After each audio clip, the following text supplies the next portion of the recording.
अस्सलाम वालेकुम। Programme bone health के साथ मैं हूँ डॉक्टर महम सुहेल और आज हमारे साथ मौजूद है डॉक्टर ख्वाजा साजिद असलम, जो कि एक ऑर्थोपेडिक सर्जन है और इस्लामाबाद और रावलपिंडी में प्रैक्टिस करते हैं। कोई भी बोन रिलेटेड इश्यूज़, फ्रैक्चर्स या कोई भी बोन के मसाइल जो है वो आप उनसे डिस्कस करते सकते हैं। ऑनलाइन कंसल्टेशन की भी मौजूद है आपके पास फैसिलिटी। फ्लैशिंग नंबर्स पे आप कांटेक्ट कर सकते हैं। डॉक्टर साहब को वेलकम करते हैं। अस्सलाम वालेकुम डॉक्टर साहब, कैसे हैं हम? आज का हमारा टॉपिक डॉक्टर साहब है ऑस्टियोपोरोसिस, जो कि बहुत ज़्यादा कॉमन हो रहा है और बहुत ज़्यादा औरतों में स्पेसिफिकली जो है ना वो पाया जाता है। औरतें ज़्यादा कंप्लेन करती हैं इसकी। प्लीज़ हमें बताइए कि ऑस्टियोपोरोसिस क्या होता है? आपकी बात बिल्कुल ठीक है। ऑस्टियोपोरोसिस मतलब अक्सर लोग जो है ना वो कहते हैं कि जी हाँ जी आपको क्या प्रॉब्लम है हड्डियों का, मुझे जी ऑस्टियोपोरोसिस है जी। तो ये एक इतना कॉमन हो गया है ये नाम ऑस्टियोपोरोसिस का कि बहुत कम लोगों को इसकी अवेयरनेस है कि ये बेसिकली होता क्या है। तो आम लोगों का ख्याल है कि हर हड्डी का प्रॉब्लम जो है ये हड्डियों में दर्द है तो वो ऑस्टियोपोरोसिस है। हालांकि ये ऐसी चीज़ बिल्कुल नहीं है।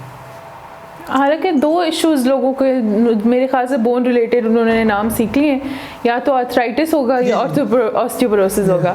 तो मुझे बताएं, लोग कहते हैं कि दूध ज़्यादा पिए ऑस्टियोपोरोसिस सही हो जाएगा, या आप धूप लेना शुरू हो जाए तो आपको ऑस्टियोपोरोसिस सही हो जाए। वो मतलब क्या होता है? बोन रिलेटेड इशू है कि वो? जी हाँ, बेसिकली ऑस्टियोपोरोसिस जो है ना वो उसका दूध से कोई ताल्लुक नहीं है। बेसिकली ऑस्टियोपोरोसिस आप इस तरह समझ लें कि हड्डियों का एक दीमक है। जिस तरह किसी ने अगर लकड़ी को दीमक लगे हुए देखा हो तो उसको अंदाज़ा होगा कि लकड़ी बाहर से बिल्कुल ठीक नज़र आती है, लेकिन अंदर से वो उसको दीमक खा जाता है तो अंदर से बिल्कुल खोखली हो जाती है।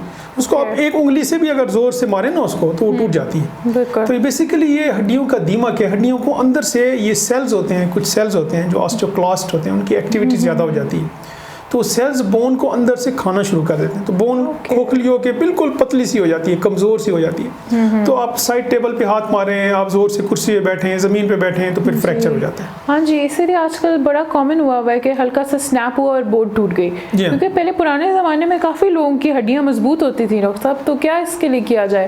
बेसिकली ऑस्टियोपोरोसिस जो है ना, अगर हम इसी टॉपिक पे रहें तो ऑस्टियोपोरोसिस फीमेल में ज़्यादा कॉमन है जी, और पोस्ट मीनोपॉज़ल में कॉमन है। अच्छा। ख़वातीन जो ओल्डर एज में होती हैं उनमें ज़्यादा कॉमन है एज़ कम्पेयर टू मेल्स।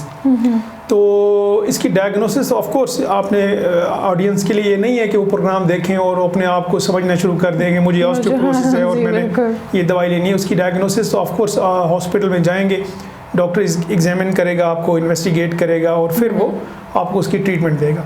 लेकिन जनरलाइज्ड बोनी पेन्स अगर हों तो इसके लिए एक स्पेशल टेस्ट किया जाता है जिसको कहते हैं डेक्सा स्कैन। एक्सरे की तरह की चीज़ होती है ये। तो उससे फिर हमें बोन की मिनरल डेंसिटी हम आइडेंटिफाई करते हैं कि कितनी है और इसको ऑस्टियोपोरोसिस है या नहीं है। ओके। और अगर ऑस्टियोपोरोसिस हो जाए तो उसकी फिर ट्रीटमेंट कैल्शियम की गोलियां नहीं है। डॉक्टर साहब ने बताया कि एक टेस्ट होता है, डायग्नोस्टिक टेस्ट, तो ऑब्वियसली हॉस्पिटल में ही होगा। लेकिन सर घर पे हम कैसे, मतलब लोगों को जो है वो नी पेन्स या कोई भी पेन्स हो रहे हैं तो आप सजेस्ट करते हैं कि वो मतलब खुद से तो ऑब्वियसली नहीं कर सकते, लेकिन कब अलार्मिंग हो जाएगा कि कब उनको हॉस्पिटल जाना ज़रूरी है? ऑस्टियोपोरोसिस के लिए जैसे मैंने कहा ना कि ओल्डर एज ग्रुप है फीमेल्स का। अच्छा। और पोस्ट मेनोपॉज़ है, अगर उनको पूरे जिस्म की हड्डियों में दर्द होता है उनको हॉस्पिटल जाना चाहिए। फिर डॉक्टर इन्वेस्टिगेट करेगा, एग्जामिन करेगा और वो फिर आपको बताएगा कि आपको ऑस्टियोपोरोसिस है या नहीं है। ओके।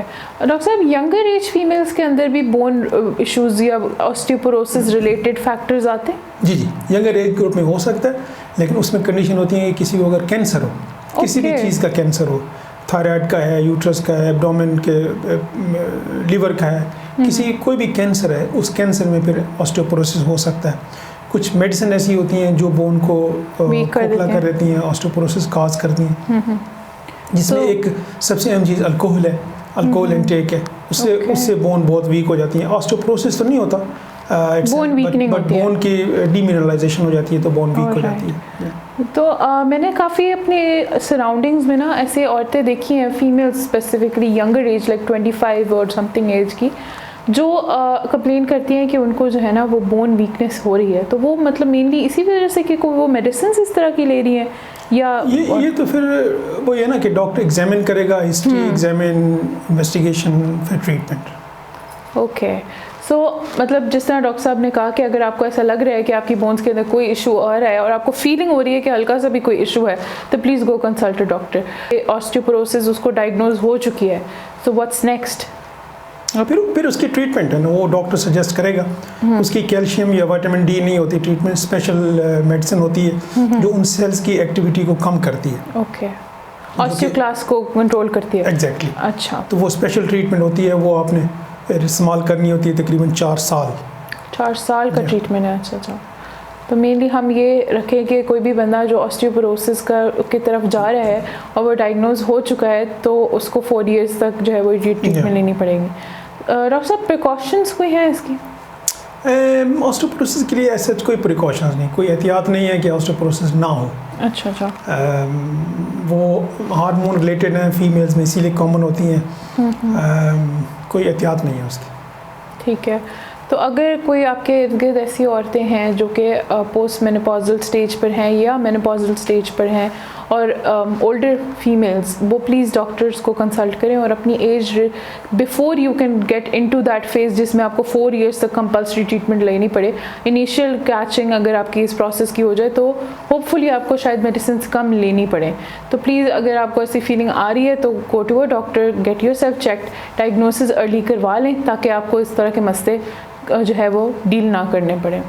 हम अगले शो में आपको एक नए टॉपिक के साथ हाजिर होंगे। आपके साथ डॉक्टर साहब आपके लिए मौजूद हैं। ऑनलाइन कंसल्टेशंस भी अवेलेबल हैं इस्लामाबाद और उसके सराउंडिंग एरियाज़ वाले जो लोग हैं वो डॉक्टर साहब से अपॉइंटमेंट ले सकते हैं और फर्दर ऑनलाइन कंसल्टेशन के लिए भी सेम नंबर फॉलो कर सकते हैं। अपना ख्याल रखिएगा। अल्लाह हाफ़िज़।